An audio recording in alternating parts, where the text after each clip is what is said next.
We have a game-changing archaeological discovery to share with you today. This find comes from the shadows of the Temple Mount in Jerusalem, one of the most contested, sacred, and historically significant sites on Earth. And it might just be rewriting our understanding of Jewish history in Zion. What we are talking about is a small pendant, a tiny piece of lead with an image that has survived for over 1,400 years.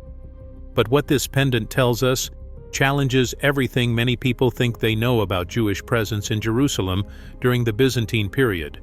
Here is why this matters. There is a common misconception that after the Romans destroyed the Second Temple in 70 AD, Jews were completely expelled from their homeland and did not return until 1948.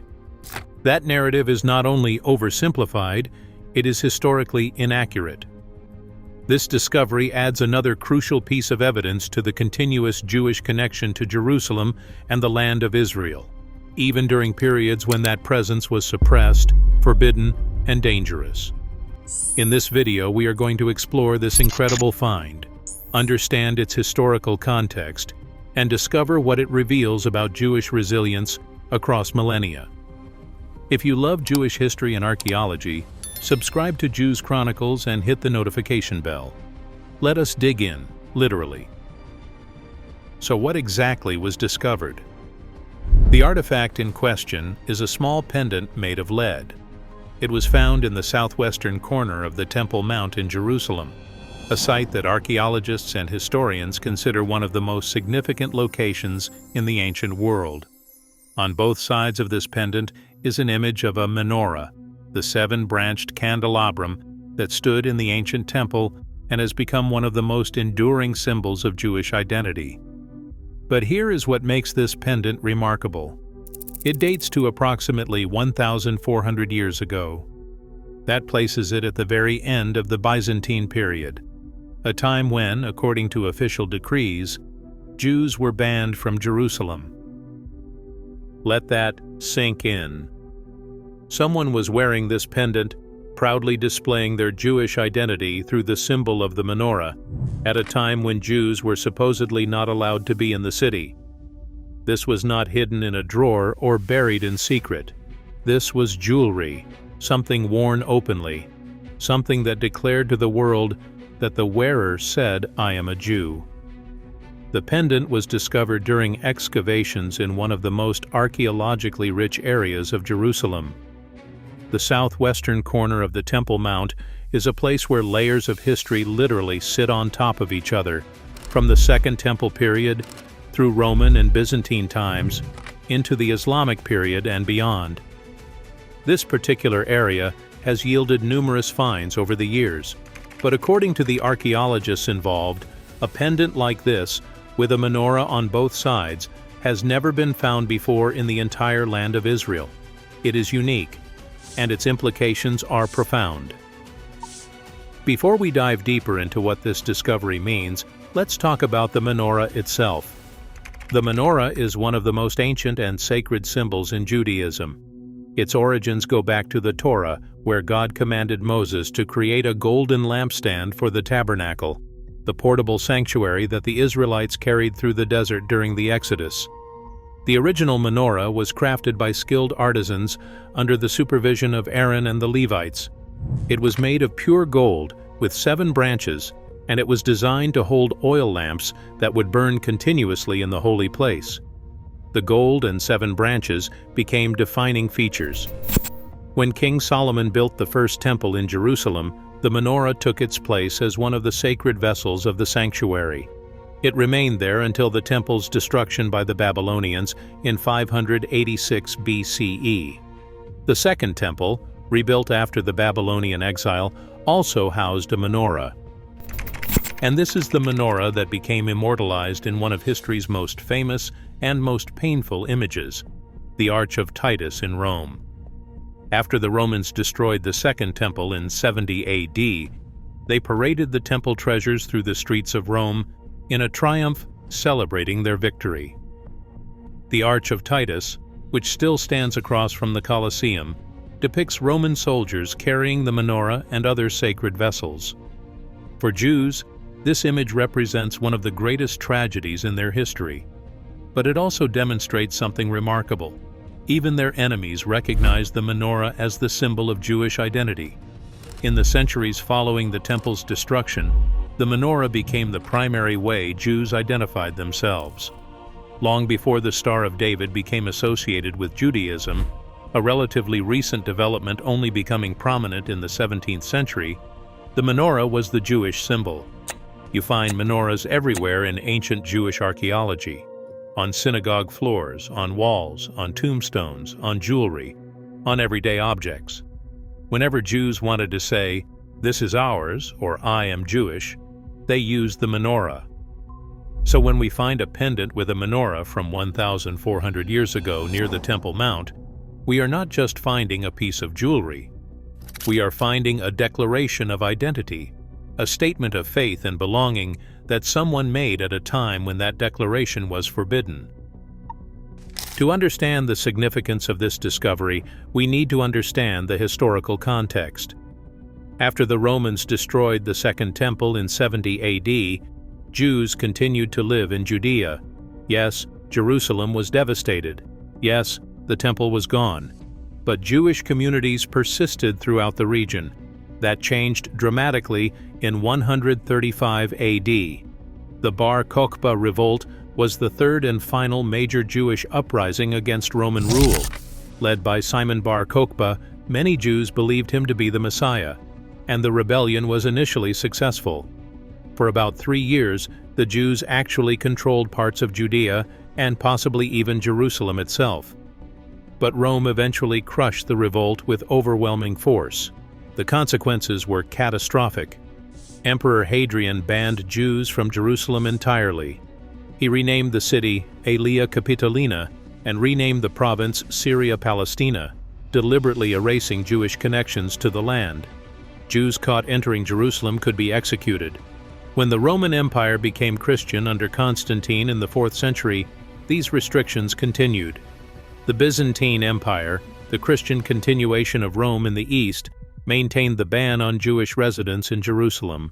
Jews could visit once a year on Tisha B'Av to mourn at the ruins, but they could not live there. Jerusalem was to be a Christian city, or so the official policy stated. But here, archaeology gets interesting. What people say and what actually happens are often two different things. This pendant and other recent discoveries from the same area suggest that the reality was more complicated than the official decrees would have us believe. The discovery of this menorah pendant isn't occurring in isolation. It's part of a growing body of evidence that suggests Jewish presence in and around Jerusalem during the Byzantine period was more significant than previously understood. In the same area where the pendant was found, archaeologists have discovered buildings with menorah decorations dating to the late Byzantine period, right before the Islamic conquest in 638 AD. Think about what that means. These were not hidden symbols carved in secret. These were decorations on buildings. Someone felt confident enough to display Jewish symbols publicly in the very shadow of the Temple Mount. We also have evidence of Jewish communities throughout the broader region of Judea during this period. The ancient synagogue at Ein Gedi, near the Dead Sea, dates to the Byzantine era. In Gaza City, yes Gaza, there was a synagogue from the late Byzantine period with a stunning mosaic floor depicting King David playing his harp. That mosaic is now in the Israel Museum in Jerusalem, preserved because leaving it in place would have led to its destruction. So while Jews may have been officially banned from Jerusalem itself, they clearly maintained communities in the surrounding areas. And this pendant suggests that some Jews were in Jerusalem as well, either living there secretly or visiting despite the prohibitions. Perhaps the restrictions loosened during certain periods. Perhaps enforcement was inconsistent. Perhaps some Jews risked everything to be near their holy city.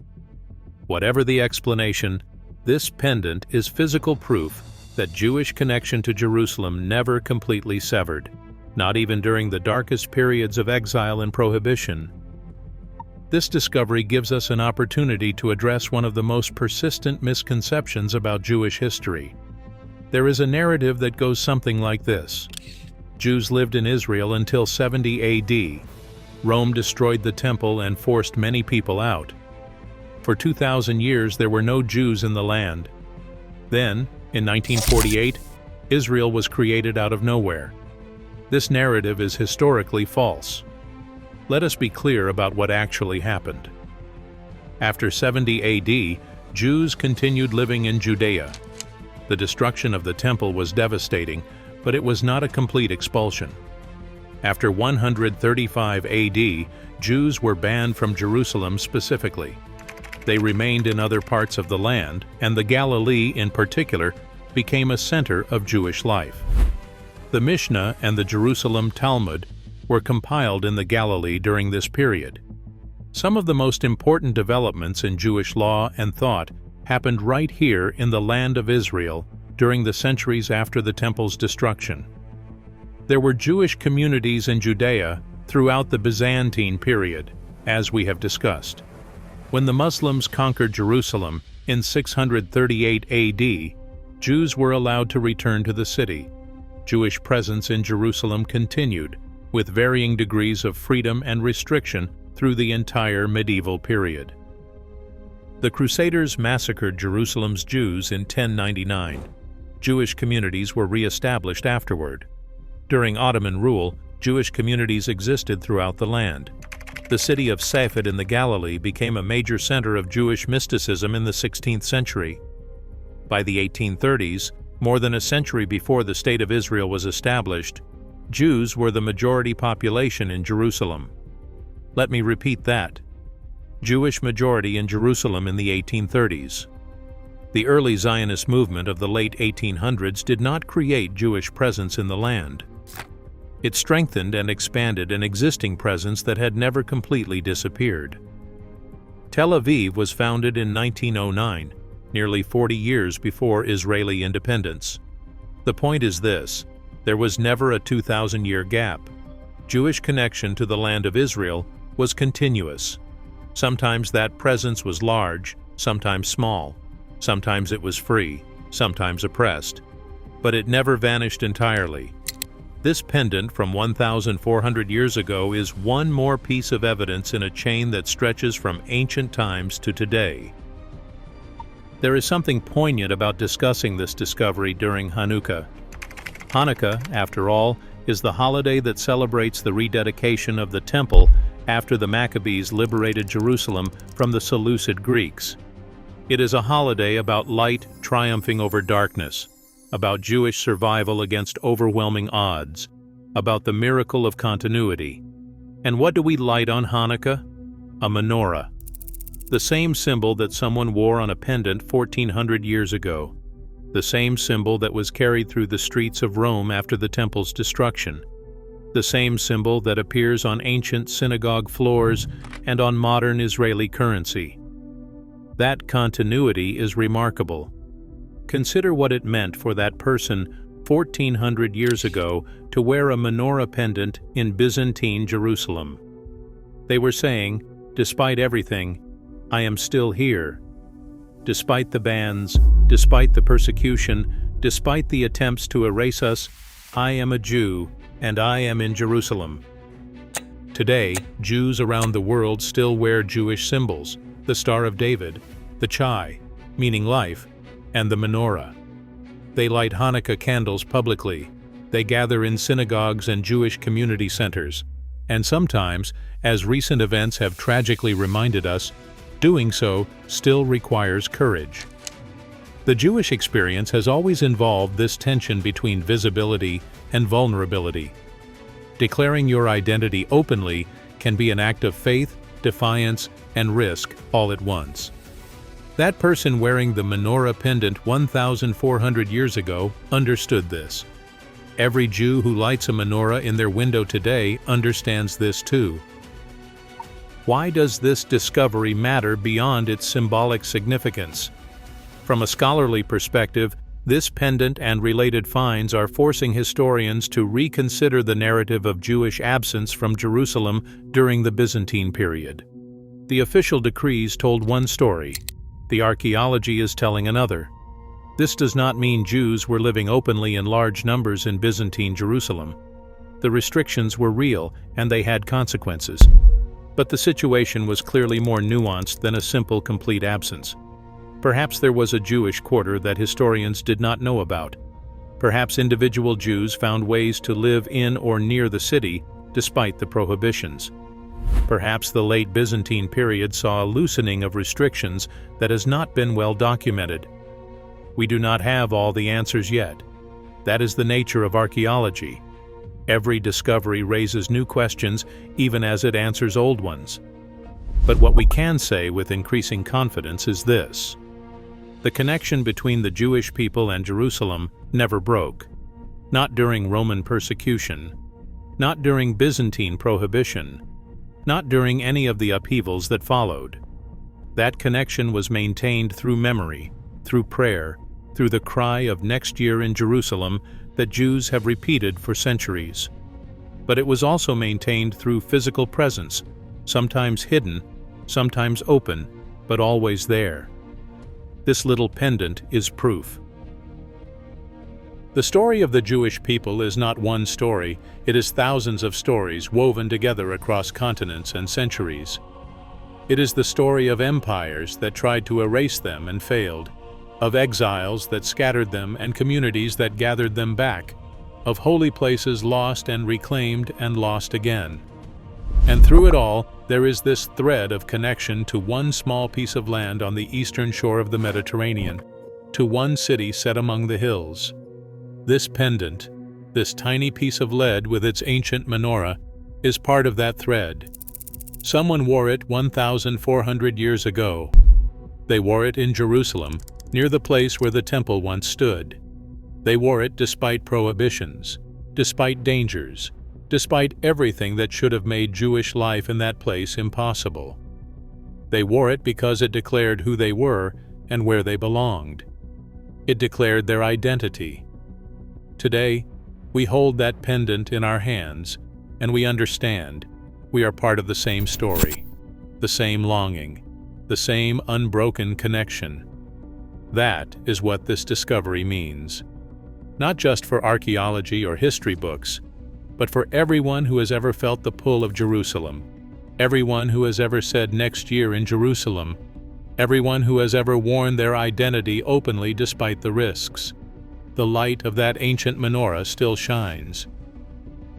If you love Jewish history and want to explore more stories like this one, make sure you subscribe to Jews Chronicles.